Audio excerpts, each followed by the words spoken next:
Assalamualaikum warahmatullahi wabarakatuh. Perkenalkan, nama saya Siti Miyasaro. Saya dari mahasiswi Universitas Islam Syarifuddin Lumajang. Prodi saya Pendidikan Agama Islam semester 3. Baik, saya akan membahas tentang teori behaviorisme dan konstruktivisme. Langsung saja. Bahwa teori belajar adalah kerangka kerja yang membantu kita mengerti bagaimana manusia memperoleh pengetahuan, keterampilan, dan sikap baru. Presentasi kita hari ini akan membahas fondasi dari semua proses pendidikan. Teori belajar ini adalah peta jalan kita untuk memahami misteri dibalik bagaimana kita semua belajar. Teori behaviorisme itu menekankan pada perubahan perilaku yang dapat diamati. Behaviorisme ini teori yang sangat fokus pada apa yang terlihat di luar. Bagi behaviorisme, belajar adalah tentang menciptakan asosiasi antara stimulus dan respon. Perubahan internal tidak dianggap, yang penting adalah perubahan perilaku yang diukur atau diamati.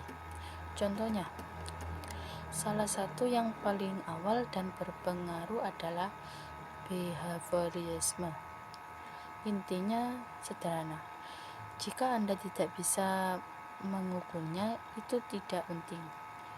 Belajar terjadi ketika ada perubahan perilaku, seperti anak yang mendapat hadiah karena berhasil mengerjakan soal, sehingga ia akan lebih sering mengulang perilaku itu. Sedangkan konstruktivisme menekankan pada proses aktif membangun pengetahuan. Konstruktivisme berpendapat bahwa peserta didik bukanlah wadah kosong, melainkan pembangun aktif pengetahuannya sendiri. Belajar terjadi ketika individu menginterpretasikan informasi baru dan menghubungkannya dengan apa yang sudah mereka ketahui. Contohnya, tapi berbeda dengan behaviorisme. Teori ini mengatakan bahwa belajar adalah proses yang sangat personal dan aktif. Kita ini hanya menerima informasi, kita menciptakan makna sendiri. Belajar adalah saat kita membangun pemahaman baru di dalam kepala kita, seperti seorang arsitek yang merancang sebuah bangunan berdasarkan fondasi yang sudah ada.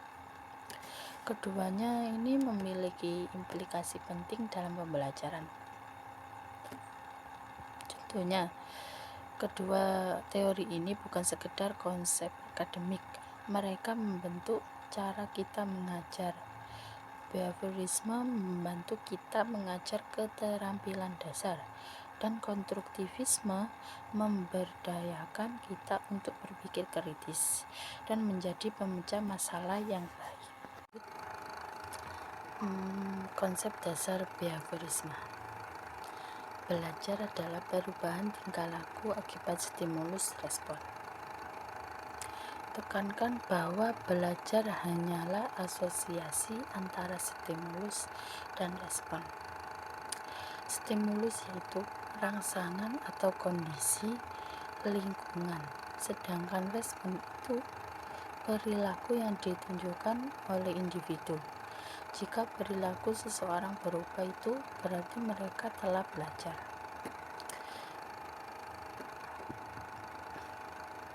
Inti dari behaviorisme adalah pandangan bahwa belajar hanyalah rantai stimulus respon. Otak tidak dianggap sebagai kotak hitam. Apapun yang terjadi di dalamnya tidak penting. Yang penting adalah kita melihat perubahan lingkungan, laku yang disebabkan oleh rangsangan dari luar. Kedua, fokus pada hal-hal yang diamati dan diukur. Mereka hanya tertarik pada data yang bisa dilihat, dicatat, dan dihitung. Hal internal seperti emosi, pikiran, atau motivasi dianggap terlalu subjektif untuk dijadikan fokus studi. Contohnya, kita hanya fokus pada apa yang dapat kita lihat dan dapat kita ukur. Kita tidak bisa mengukur pemahaman atau pikiran, tapi kita bisa mengukur seberapa sering seseorang menyelesaikan tugas dengan benar dan seberapa cepat seekor anjing menanggapi perintah. 3. Mengabaikan proses mental internal. Bagi behaviorisme murni, terutama John B. Watson dan B.V. Skinner, proses kognitif seperti berpikir, mengingat, atau memecahkan masalah tidak relevan. Dalam menjelaskan belajar, mereka melihat individu sebagai hasil dari lingkungannya. Oleh karena itu, teori cenderung mengabaikan proses mental internal. Apa yang terjadi di benak kita? Mereka melihat otak sebagai kotak hitam yang inputnya berupa stimulus dan outputnya berupa respon. 4. Pentingnya penguatan. Penjelasan ini mekanisme utama dalam behaviorisme. Segala sesuatu yang meningkatkan kemungkinan suatu perilaku akan diulang. Penguatan ini bisa berupa hadiah atau menghilangkan hal yang tidak menyenangkan. Ini berbeda dengan hukuman yang tujuannya mengurangi perilaku. Elemen paling kuat dari behaviorisme adalah penguatan kunci untuk membantu kebiasaan dan keterampilan. Contohnya, jika seorang anak mendapat pujian setelah merapikan mainannya, kemungkinan besar ia akan merapikannya lagi di lain waktu. Ini adalah prinsip dasar di balik pelatihan anak tersebut dan juga digunakan secara luas di ruang kelas. Lanjut, di sini ada toko-toko yang berbeda pengertian. Seperti Ivan Pavlov, terkenal seorang fisiologi Rusia sebagai bapak dari pengkondisian klasik. Inti dari teorinya adalah asosiasi paksa antara dua stimulus. Dan yang kedua, B.V. Skinner, yaitu menjelaskan sebagai tokoh paling terkemuka dalam behaviorisme modern. Teorinya operant conditioning berfokus pada bagaimana konsekuensi memengaruhi perilaku di masa depan. Dan yang ketiga, Guthrie, asosiasi stimulus respon berdasarkan kedekatan. Penjelasan menawarkan pandangan yang lebih sederhana. Teorinya, teori kedekatan, menyatakan bahwa belajar terjadi melalui asosiasi sekali coba. Jika stimulus diikuti oleh satu respon, asosiasi terbentuk secara instan. Antara stimulus dan respon adalah kunci, bukan penguatan. Lanjut, strategi behaviorisme. 1. Drill dan latihan berulang. Penjelasan ini adalah strategi paling mendasar. Behaviorisme percaya bahwa semakin sering asosiasi stimulus respon diulang, semakin kuat ikatan belajarnya. Oleh karena itu, latihan berulang atau drill itu kunci untuk menguasai keterampilan dasar. Yang kedua, trial and error. Coba-coba sehingga benar. Konsep ini berakar pada karya Edward Thorndike, peserta didik mencoba berbagai respon. Respon yang menghasilkan hasil positif akan dipertahankan atau belajar, sementara yang menghasilkan hasil negatif akan dihilangi atau kesalahannya. Prosesnya adalah eliminasi respon yang salah. Yang ketiga, pemberian reward atau hadiah dan punishment, hukuman. Penjelasan ini adalah aplikasi langsung dari operant conditioning device Skinner reward digunakan untuk meningkatkan frekuensi perilaku yang diinginkannya. Yang keempat, penekanan pada pembiasaan perilaku. Penjelasan ini tujuan akhir dari behaviorisme dalam pendidikan adalah membentuk kebiasaan atau pola perilaku yang otomatis dan stabil. Ini mencakup kebiasaan belajar, kebiasaan disiplin, dan penguasaan keterampilan. Lanjut, peran guru dalam behaviorisme. 1. Pemberi stimulus. Penjelasan ini, guru berfungsi sebagai pihak yang menyediakan rangsangan atau stimulus yang diperlakukan untuk memicu respon belajar yang diinginkannya. Ini bisa berupa materi pelajaran, soal latihan, dan instruksi. Contoh, guru adalah pemberi stimulus. Misalnya, ketika guru memberikan soal matematika, itu stimulus. Dia berharap siswa akan merespon dengan jawaban yang benar. Respon. Guru secara sengaja mengatur apa yang dilihat dan didengar siswa untuk memulai proses belajar. 2. Menjadi model perilaku. Meskipun behaviorisme klasik lebih fokus pada conditioning, teori belajar sosial atau yang memiliki akar dari behaviorisme menekankan bahwa peserta didik belajar melalui pengamatan dan peniruan. Makanya guru harus menunjukkan perilaku yang benar secara jelas. Yang ketiga, pemberi reinforcement, pujian atau hukuman. Peran guru yang paling penting dalam behaviorisme itu menerapkan pujian atau hukuman. Guru harus secara konsisten dan segera memberikan konsekuensi atas perilaku untuk membentuk kebiasaan yang diinginkannya. Yang keempat, mengatur kondisi lingkungan belajar. Behaviorisme ini percaya bahwa lingkunganlah yang membentuk perilaku. Oleh karena itu, guru bertanggung jawab penuh untuk mendesain kelas dan materi sedemikian rupa sehingga maksimal kemungkinan terjadi respon yang benar. Baik, ini pembahasan yang kedua, yaitu teori konstruktivisme. Belajar adalah proses membangun pengetahuan. Kan benar. Bahwa belajar bukanlah mengisi wadah kosong, melainkan proses mental yang aktif. Siswa secara sadar membangun pemahaman mereka di dalam pikirannya.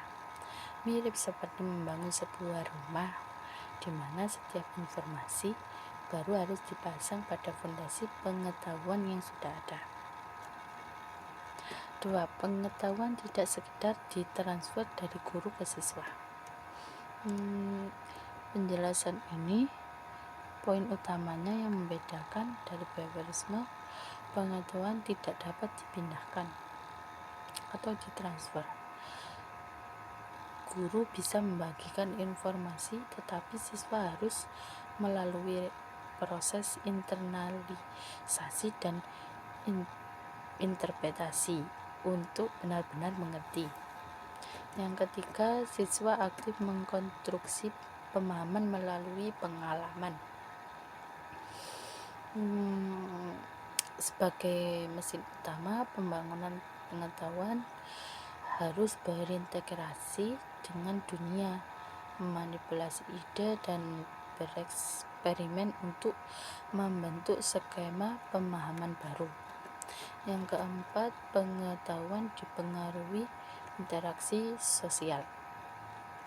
Meskipun ada variasi, konstruktivisme sangat menekankan peran penting.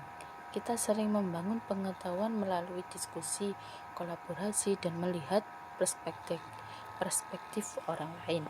Tokoh-tokoh konstruktivisme, Jan Piaget ini sebagai bapak dari konstruktivisme kognitif atau psikologi perkembangan. Teorinya fokus pada bagaimana anak membangun pengetahuan secara individual saat mereka berinteraksi dengan lingkungan fisik. Seperti skema, struktur mental yang digunakan untuk mengorganisasi pengetahuan. Simulasi, menggunakan skema yang sudah ada untuk menginterpretasi informasi baru.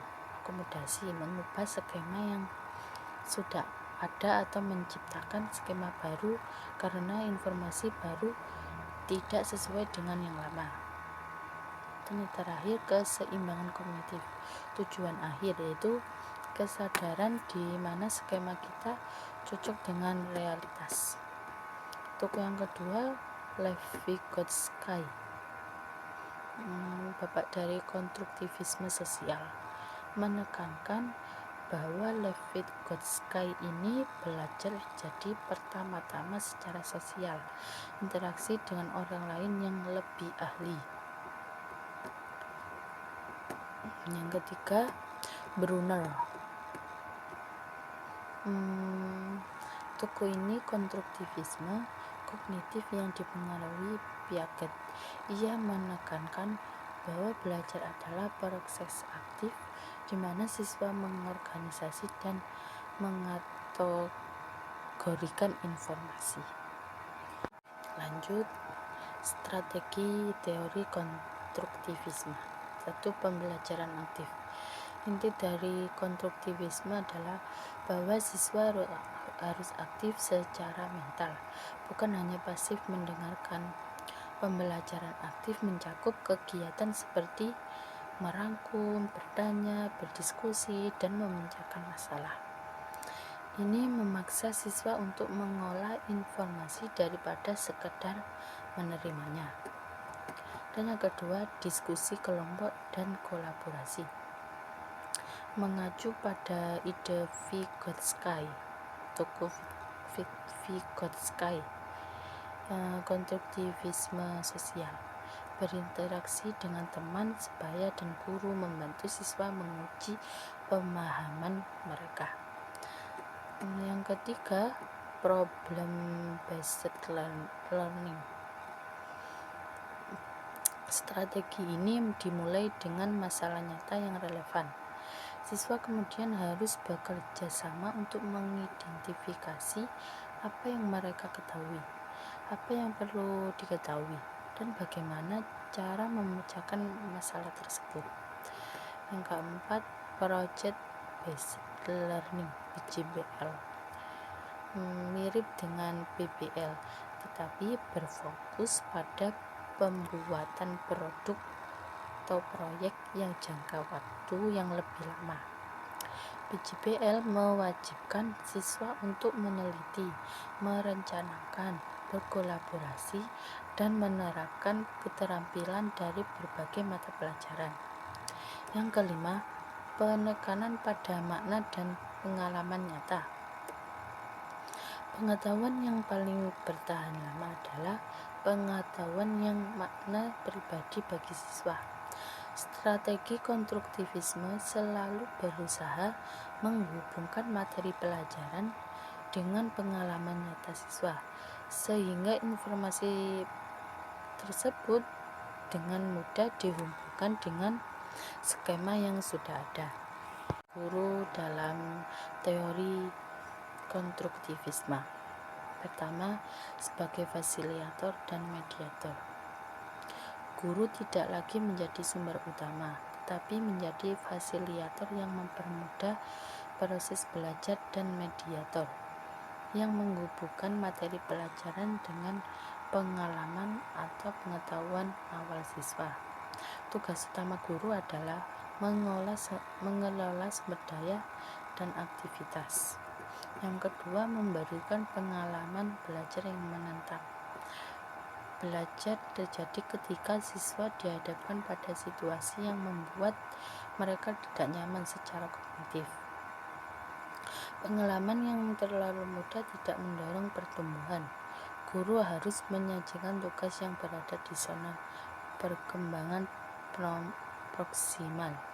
Siswa cukup sulit tetapi masih bisa diselesaikan dengan bantuan.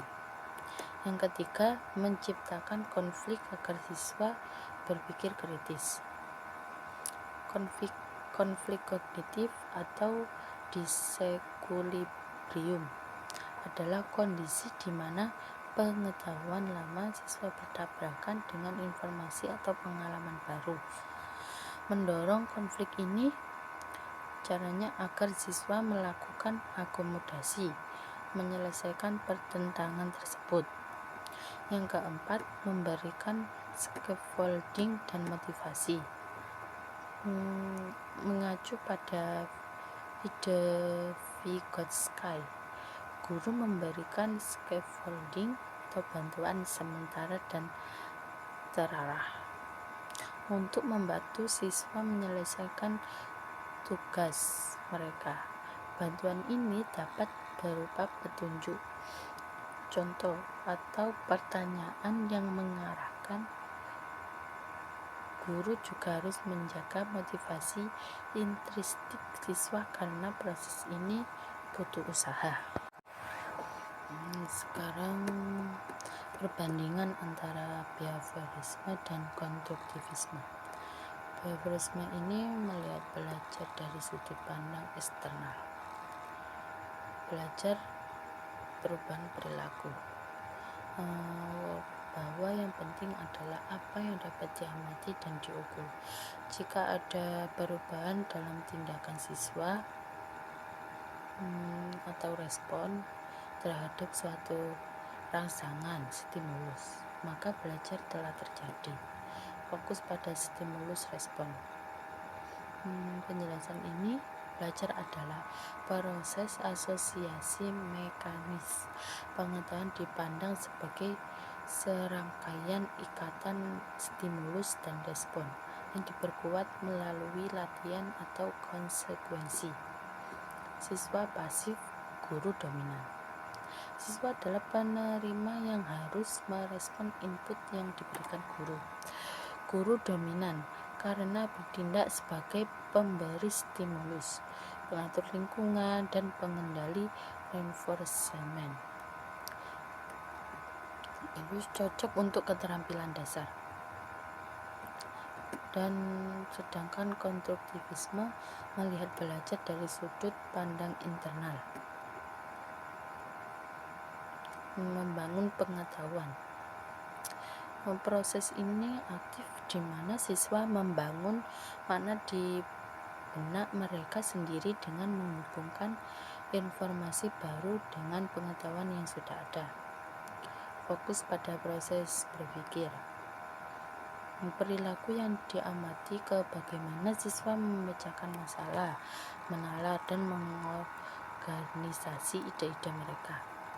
Siswa aktif, guru fasilitator. Siswa harus aktif berinteraksi materi dan teman sebaya untuk mengonstruksi pemahamannya. Guru hanyalah fasilitator yang memadu, memberikan scaffolding dan menciptakan lingkungan yang menantang, cocok untuk pengembangan berpikir kritis. Tujuan pembelajaran yang lebih tinggi seperti analisis, sintesis, pemecahan masalah yang kompleks, dan pemikiran kritis, karena memaksa siswa untuk menginterpretasikan dan menciptakan solusi mereka sendiri. Dan yang terakhir, kesimpulannya. Kesimpulan behaviorisme ini menekankan pengkondisian perilaku melalui stimulus respon. Behaviorisme ini menentangkan perubahan yang terlihat dan proses belajar adalah mekanisme stimulus respon yang diperkuat dengan konsekuensi fondasi untuk kebiasaan dan disiplin. Sedangkan konstruktivisme tekankan proses internal dan personal.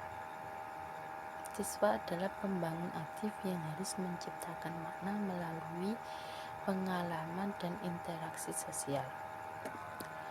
Kedua teori ini, behaviorisme dan konstruktivisme, adalah takeaway yang paling penting. Jangan posisikan kedua teori sebagai musuh. Sebaliknya, tunjukkan bahwa pendidikan modern membutuhkan keduanya. Tidak ada pendekatan tunggal yang cocok untuk semua situasi. Dan yang terakhir, guru perlu menggabungkan keduanya sesuai kebutuhan siswa dan tujuan belajar. Guru yang efektif adalah guru yang fleksibel, mampu memilih strategi behaviorisme